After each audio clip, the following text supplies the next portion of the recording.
मध्ये नवीन नवीन शेतकरी येतात, जुने शेतकरी येतात, अनुभव बोलतात आणि पुण्याच्या बद्दलची पसंती ही ते बोलून दाखवतात.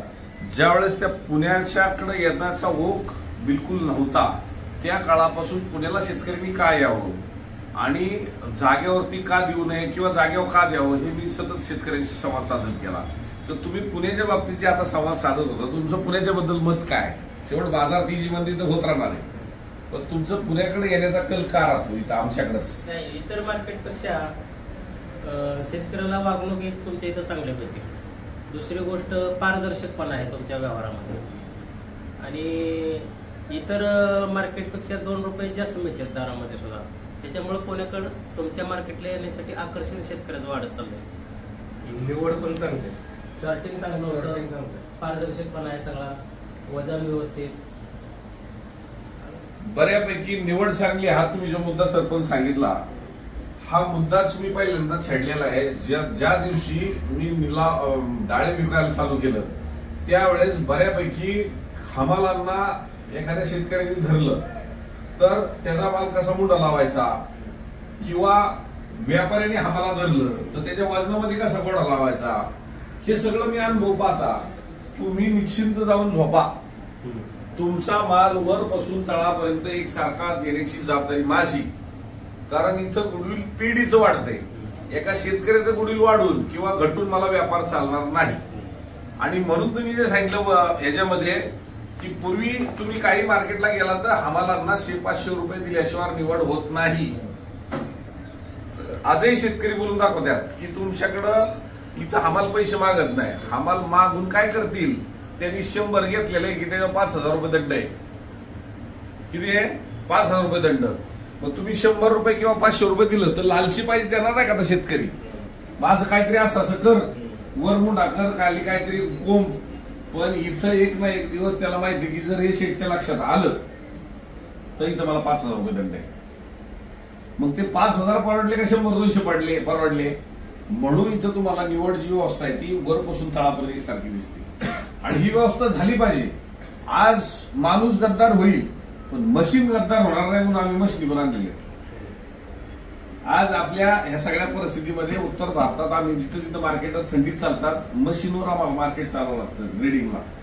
त्यामुळे तुम्हाला जो न्याय मिळतोय हा कुठंतरी एक पारदर्शकता सगळ्याच बाबतीत कशी देता येईल हे अचूक आपण प्रयत्न केला आणि म्हणून तुम्ही तो प्रश्न अगदी मनातून बोलला आणि खरा आहे तो प्रश्न, बरोबर. आता तुम्ही जे म्हणले की पुण्याबद्दल तुमचं आकर्षण तुम्ही जी सांगितली तर नेमक्या तुमच्या काय भावना आहेत? इंदापूरवरून पुण्याला बर. आणि मार्केटमध्ये तुमचं नाव आहे, रेट सगळ्यांपेक्षा जास्त काढतात आणि सरासरीत माल चांगला बसतोय भाव. तर बऱ्यापैकी सरासरीत बसतो. आता तुम्ही सकाळी पाहिलं की 0% तर 0%चा जो ग्राहक आहे तो आपल्याकडं जादा प्रमाणात आहे आणि ह्याला 12 महिने रतीब हा राजस्थान गुजरातच्या माध्यमातून इथला सीझन महाराष्ट्रातला समजा तिकडनं माल मिळतोय. त्यामुळे इतर आडत्यात पुण्यामध्ये आपल्या 10-20 रुपयाचे फरक आहे. एखाद्याने जर अनुभवलं, बरेच शेतकरी सांगतात की गाडीवाल्याने आम्हाला अमुक ठिकाणी टाकायला सांगितलं, पण आम्ही जेव्हा बघायला आलो त्यावेळेस तुमचे रेट जास्त दिसले ना, आज अनुभव आला की आम्हाला 20 रुपयाचा फरक पडला. पण ज्या वेळेस मी आपल्याकडे आलेल्या शेतकऱ्याला सांगतो की माझ्याकडे आलाय तर तुम्ही बाजारात पण जाऊन पहा की केडी चौधरी तुम्हाला रेट कमी देतोय का जास्त देतोय का व्यवस्था कशी देतोय. नुसतं माझ्या विश्वास ठेवू नका हे बोलणार मी. का तर शेवट तुमचे पैसे वाढले पाहिजेत आणि मला वाढवण्यासाठी माझी स्पर्धा, मी मागं नाही पडलो पाहिजे. मी मागं पडलो तर माझ्याकडे माल कमी येणार, मग मला गाडीवाल्याला कमिशन देऊनच माल बोलावं लागणार आहे.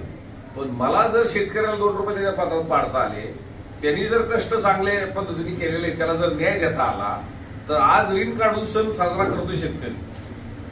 आज सोनं गांठवले, सावकाराचं कर्ज काढले, बँकाचं कर्ज काढले.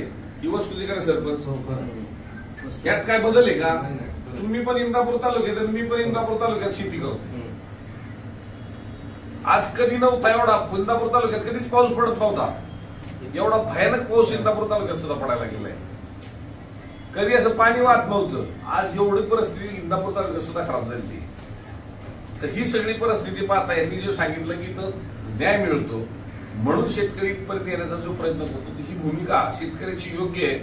आणि पुणे हे एका दिवसात तयार झालेलं नाही, त्याला खूप आम्हाला कष्ट घ्यावं लागलेले आहे. आमचे करोडो रुपये बुडले तरी आम्ही व्यापारी घडवत गेलो आणि म्हणून आज व्यापारी उभा आहे. तुम्हाला कुठल्याही मार्केटमध्ये एवढा व्यापारी दिसणार, बरोबर. तर ही वस्तुस्थिती असताना शेतकऱ्यांनी फक्त सावध राहिले पाहिजे आणि या भूमिकेत आलं पाहिजे. आणि मी माझ्या कॅबिन मध्ये बसून कुणाशी संवाद करत नाही गेले अनेक वर्ष. मी ह्या सरळ जो संवाद करताना तुम्ही मी बोलतोय खरं की खोटं, जुना बी माणूस तिथं असला पाहिजे आणि नवीन पण तिथं असला पाहिजे, ही दोन्ही असली पाहिजे. आता हे गाडीवाले माझ्याकडे किती वर्ष चाललाय तुम्ही? 2010 म्हणजे जर 15 वर्ष हे चाललेल्या गाड्या आहेत, तर हे उद्या यांना भाडं कधी मिळत? जर त्या आडत्याकडे माल घेऊन गेला आणि योग्य रेट मिळाला तर भाडं मिळणार, जागेवर माल जाणार आहे, त्या गाडीचं धंदा नाही चालणार. मग यांनी कमिशनसाठी जर आडते शोधला तर थोड्या दिवसासाठी मिळेल कमिशन, गाडी नाही चालणार, ही वस्तुस्थिती. आणि म्हणून आज ह्या ज्या वातावरणामध्ये तुम्ही ज्या संवाद साधला की ह्या पद्धतीने बरं एखादी असं तुम्हाला काय चूक दिसली तर शेतनी सुधारली पाहिजे असं काय वाटतं तुम्हाला? असं वाटतं ती जी बंदी माझ्या हातात नाही, हे मी तुम्हाला तरी जेवढा अंदाज देता येईल तेवढा मी देतोय. पण माझं चांगली व्हावं कुठली करू नका, फक्त एखादी चूक असेल ते सांगा. स्पष्ट बोल, असेल तर सांगायचे, तशी काय लक्षातच नाही ना. बरं एवढं तुम्ही आता सगळे आलेलं आहे आणि मी खुल्लं विचारतोय, माझी चूक काढा, बरोबर आहे? नाही तर काढायची काय? चूक असेल तर काढून.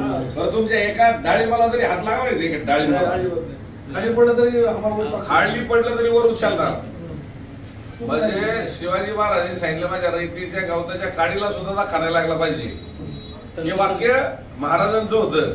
मग त्या नावाला कुठंतरी साजेस तानाजी मालुसरेंनी त्या काळात काम केलं ना, आधी लगीन कोटायचं. मग माझ्या आई वडिलांनी जर तानाजी नाव ठेवलेलं आहे तर मला पण कुठंतरी मालुसरेंनी काय केलेलं इतिहास थोडासा शेतकऱ्यासाठी काहीतरी करावं लागेल ना, नाही तर नाव ठेवून उपयोग नाही, बरोबर आहे का नाही? नावामध्ये तर तुमच्या ह्याच्यामध्ये दम असला पाहिजे. जर तुमचं नाव शिवाजी ठेवलेलं आहे तर शिवाजीच्या पाठीमागं नाव ठेवताना आई वडिलांचं कुठंतरी वेद असणार, अरे राजांचं नाव ठेवलेलं आहे आणि राजासारखा तू वाघ, समाजामध्ये तुला त्या नावाला किंमत आहे म्हणून कुठेतरी ठेवलेले असेल आणि म्हणून कुठेतरी समाधान त्या मुलांच्या बद्दल आई वडील पाहत असतील.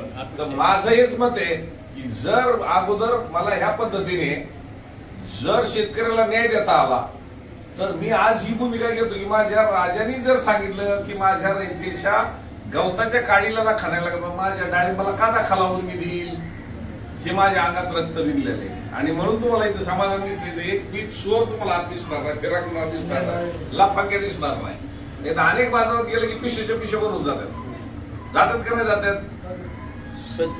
स्वच्छता आहे. आपल्या इंदापूरला पण आपण जेवढा देता येईल न्याय देण्याचा प्रयत्न करतो, पण इंदापूरची आवक थोडीफार कमी होते, परत वाढते.